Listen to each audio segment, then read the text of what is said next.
From our Toronto studios, this is the Muslim News on Muslim Network TV. Assalamu alaikum. I am Ahmed Ramadan. Our top story for today: despite just being 11 days in office, President Donald Trump faces a petition signed by more than 100,000 people calling for his impeachment. The campaign, led by the nonprofit Free Speech for People, urges Congress to launch an impeachment inquiry. The group led a similar campaign when first Trump took office in 2017. Organizers say the petition reflects widespread support for holding Trump accountable. They accuse him of violating the U.S. Constitution's emoluments clauses, pardoning January 6, 2021 insurrectionists and engaging in corrupt campaign practices. The group's petition also demands Trump divest from his business empire, which includes real estate, social media, and cryptocurrency. Campaign director Alexandra Flores-Quilty says Americans won't accept King Trump and calls for bold action from Congress. Trump, who was impeached twice in his first term but acquitted by the Senate, now faces renewed pressure. However, both chambers of Congress are now under Republican control. House Minority Leader Hakeem Jeffries and Congressional Black Caucus, or CBC Chair Yvette Clarke, have slammed President Donald Trump's latest attack on diversity programs. Trump blamed DEI initiatives for a fatal plane crash near Washington on Wednesday, linking the accident to hiring policies under the Biden and Obama administrations. CBC calls Trump's remarks disgusting and racist. It accuses him of using a tragedy for political gain. Trump recently moved to dismantle DEI programs across the federal government, including Aviation. His plan to freeze federal grants has been temporarily halted. The black boxes from the crashed plane near Washington, D.C. have been recovered. The National Transportation Safety Board, or NTSB, says the cockpit voice and flight data recorders are being examined. American Airlines Bombardier CRJ-700 collided mid-air with an Army Black Hawk helicopter at Ronald Reagan National Airport on Wednesday. The plane carried 60 passengers and 4 crew, while the helicopter had 3 soldiers on board. Both aircrafts crashed into the Potomac River. Authorities have confirmed there are no survivors. A New York Times report reveals that air traffic control staffing was below normal. Citing a preliminary safety report by the Federal Aviation Administration on the collision, it said single controller was handling communications for both helicopters and planes. This task is usually divided between 2 people. Last week, just days after his inauguration, President Donald Trump eliminated membership of a key committee that handles aviation security. The Aviation Securities Advisory Committee's members received a memo from the Trump administration on January 22nd. It said the Department of Homeland Security was getting rid of all membership of all advisory committees in a commitment to eliminating what is called the misuse of resources and ensuring that DHS activities prioritize our national security. Trump also simultaneously fired the heads of the Transportation Security Administration and the Coast Guard. President Donald Trump's nominee for FBI Director Kash Patel rejects pardons for those who attacked the police during the January 6, 2021 attack on the U.S. Capitol. During his Senate hearing, Patel said he opposes commuting sentences for anyone who committed violence against law enforcement. His stance differs from Trump, who pardoned around 1,500 people linked to the violence, including those convicted of assaulting police.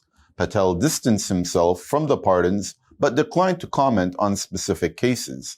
He assured senators he would uphold the FBI's independence and avoid political investigations.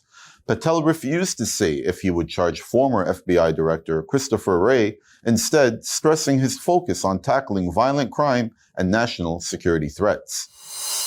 Secretary of State Marco Rubio says Trump's plan to buy Greenland is serious and confirmed that President Donald Trump intends to purchase it.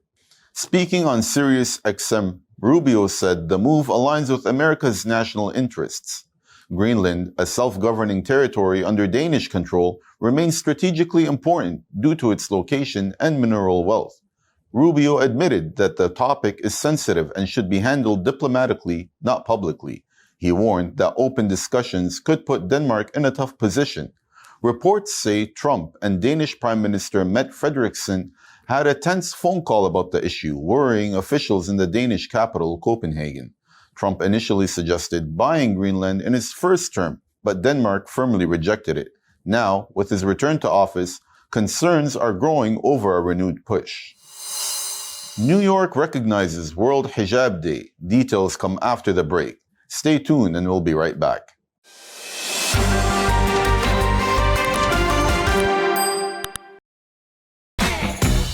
Assalamu alaikum everyone, and welcome to this Hijabi Life. We've been talking to Amanda from Soul Royalty. She's also a TikTok star. I never really was raised with the deen. I had a dream. I didn't see Allah, but it was like to know that there is a God, a life-changing dream for me. Then my business blew up, worldwide, global sensation of hair. Allah might send you that dream, right?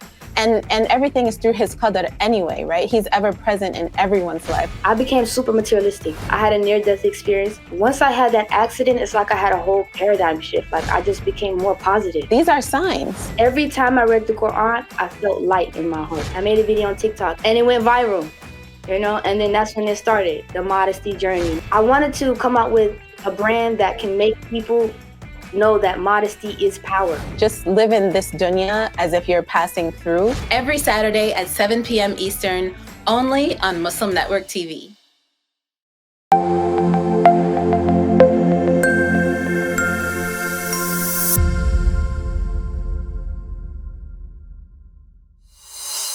Welcome back. The New York State Senate has designated February 1st as World Hijab Day. The resolution introduced by Senator Roxanne Persaud promotes religious tolerance and cultural understanding. The Council on American Islamic Relations, or CAIR, has welcomed the move, calling it a step towards challenging stereotypes and empowering women who wear the hijab. CAIR Executive Director Affaf Nasher said the recognition reflects New York's commitment to diversity. World Hijab Day, now in its 12th year, was founded by Nazma Khan in 2013. The day aims to highlight the challenges hijab-wearing women face and promote inclusion and understanding. Nasher thanked Senator Persaud for her advocacy and support. A federal judge has extended a court agreement ensuring safe conditions for migrant children in U.S. Customs and Border Protection, or CPB, custody. The agreement was set to end Wednesday, but Judge Dolly G extended it for 18 months. The ruling means court-appointed monitor will continue inspecting CPB facilities in Texas. The move follows concerns that CPB is not yet ready to oversee itself. Reports have highlighted issues such as children being separated from families and held in poor conditions. The original agreement, implemented in July 2022, allowed independent monitoring of CPB's handling of migrant children. The latest report, filed in December, noted improvements, but also found ongoing family separations and underreported detention times. CPB had planned to start self-monitoring, but faced opposition from advocates. Plaintiffs argued the agency is failing to meet its responsibilities. Advocates welcome the ruling stressed no child should endure long stays in unsanitary conditions.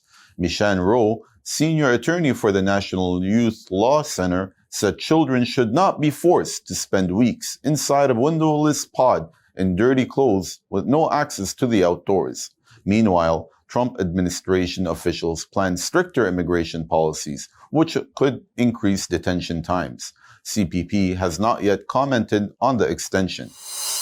Mexico says it has evidence of human rights violations by U.S. authorities against deported immigrants. President Claudia Sheinbaum revealed 2 cases involving Guatemalan woman and a Mexican national who reported abuse after deportation. Sheinbaum said Mexico interviews returnees to check for violations. Most deported individuals are Mexican, but some foreign nationals also are arriving. Sheinbaum vowed to protect them and confirmed Mexico's foreign ministry is filing a legal complaint against the U.S. The ministry has also lodged a complaint with U.S. Customs and Border Protection, or CPB, for an investigation. The accusations come amid President Donald Trump's mass deportation policies, which have drawn criticism from Latin American leaders. Colombian President Gustavo Petro has threatened a trade war with the U.S. over alleged mistreatment of Colombian deportees. UN Secretary General Antonio Guterres is demanding the immediate evacuation of 2,500 children from Gaza for medical treatment. He warns that they face imminent death without urgent care. 4 U.S. doctors who recently returned from Gaza shared harrowing testimonies at a UN news conference. They described extreme shortages of medical supplies, targeted attacks on healthcare workers, and a collapsing medical system. Dr. Thair Ahmed, an emergency physician from Chicago, spoke of deliberate attacks on doctors and hospitals. Wearing a white coat didn't protect me, he said, recalling how healthcare workers were targeted. He highlighted the case of Dr. Hussam Abu Safiya, a Palestinian doctor detained by Israeli forces, whose whereabouts remain unknown. Dr. Aishah Khan from Stanford University described overwhelming cases of young children arriving at hospitals with bullet wounds and explosive injuries. She warned that even without bombings, children are dying from malnutrition. Khan also noted that most children are without parents. Trauma surgeon Dr. Feroz Sidwa described the destruction of Gaza's hospital system. He said every hospital has been attacked and ransacked multiple times. Sidwa reported treating critically ill children with no adequate medical facilities. Dr. Mahmoud Sayed from Washington shared her experience of trying to save a 4-year-old child shot in the head with almost no medical supplies. She accused Israeli authorities of blocking medical aid and called for accountability. Guterres, deeply moved by the doctor's testimonies, reiterated his call for the immediate evacuation of all critically ill children.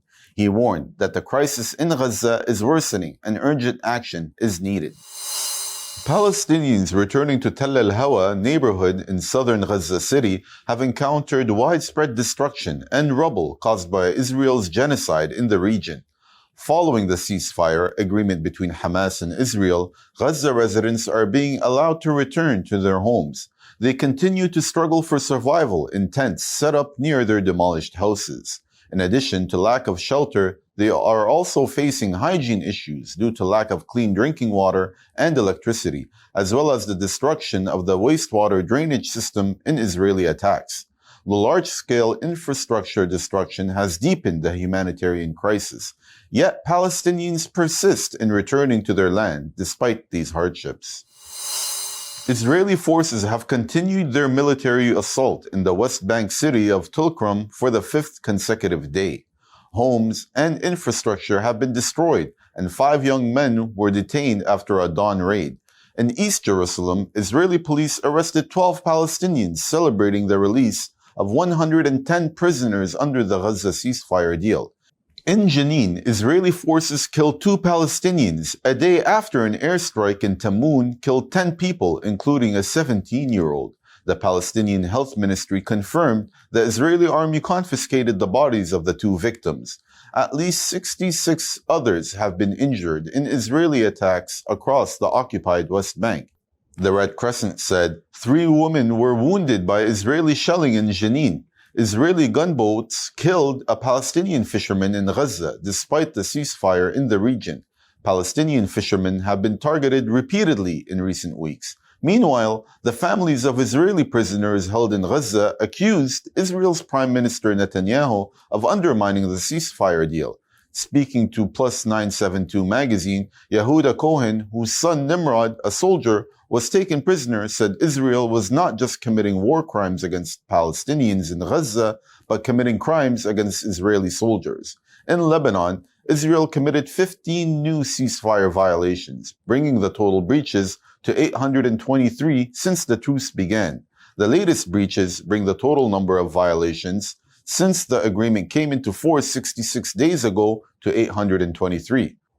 In Gaza, Israel's genocide has killed at least 47,460 Palestinians and wounded 111,580 since October 7, 2023. Tens of thousands of Muslims gather near Bangladesh's capital, Dhaka, for the annual Biswa Ijtema, one of the largest Islamic congregations in the world. The 3-day event takes place on the banks of the Turag River in Tongi.